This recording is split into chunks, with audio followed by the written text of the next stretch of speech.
បាទសួស្តីប្រិយមិត្តទាំងអស់គ្នាបាទនឹងសូមស្វាគមន៍មកកាន់ Channel YouTube ធ្វើទៅលើ Pro ទាំងអស់គ្នាបាទអញ្ចឹងថ្ងៃនេះខ្ញុំមានប្រធានបទមួយបាទតកតងជាមួយនឹងការ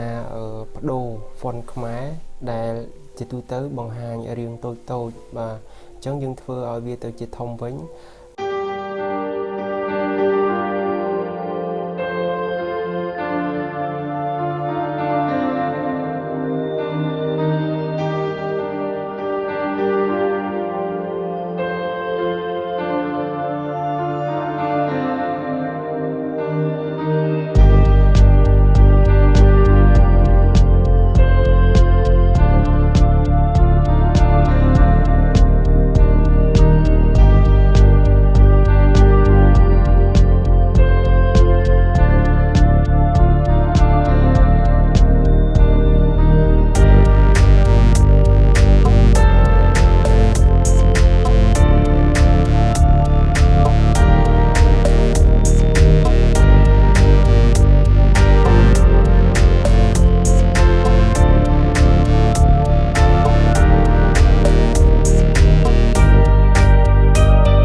អញ្ចឹងហើយបានជា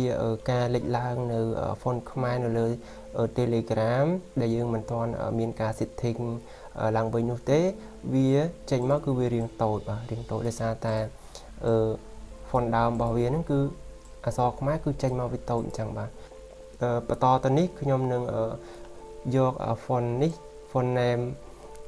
ឈ្មោះខ្មែរ OS បាត់ដំបងនេះយកទៅប្រើនៅក្នុង Telegram វិញម្ដងអញ្ចឹងខ្ញុំ copy font ហ្នឹងទៅបាទ copy font name ហ្នឹងទៅបាទបន្ទាប់មកគឺត្រង់កន្លែងMS cell DLG2 នេះខ្ញុំ double click ហើយខ្ញុំលុបfont name ចាស់ចោលបាទហើយខ្ញុំដាក់ខ្មែរ OS បាត់ដំបងវិញបាទអញ្ចឹងខ្ញុំចុច OK ទៅបាទបន្ទាប់ទៀតខ្ញុំបិទវាបាទឥឡូវយើងសាកចូលទៅម្ដងបាទវាអត់តចេញទេបាទវានៅដដែលណាបាទវានៅដដែលអញ្ចឹងយើងត្រូវការបិទហើយយើង restart វាសិនបាទ បាទឥឡូវបន្ទាប់ពីយើងបាន restart នៅ machine រួចហើយឥឡូវយើងចូលមកកម្មវិធី Telegram វិញម្ដងបាទ តើវាចេញ font ខ្មែរហ្នឹងធំដែរអត់យើងមើលដល់គ្នាបាទនេះយើងមើលនេះបាទមានការផ្លែជាងមុនហើយបាទពីមុនកន្លែងអក្សរនេះគឺមើលទៅទូចៗបាទអញ្ចឹងយើងចុចទៅលើពាក្យហ្នឹងទៅបាទឥឡូវអក្សរហ្នឹងបានធំមកវិញហើយបាទកាលមុនកន្លែងហ្នឹងមើលអត់ចង់ឃើញទេបាទមើលអត់ចង់ឃើញឥឡូវវាធំមកវិញហើយបាទអញ្ចឹងតាក់ទងជាមួយនឹងការបដូរ font ខ្មែរឲ្យមកជាធំវិញបាទគឺត្រូវបានបញ្ចប់នៅត្រឹមនេះហើយបាទបាទខ្ញុំបាទសូមអរគុណច្រើនចំពោះការទស្សនានៅវីដេអូរបស់ខ្ញុំបាទហើយសូមមានសំណាងអរគ្រប់គ្នាបាទសូមអរគុណច្រើន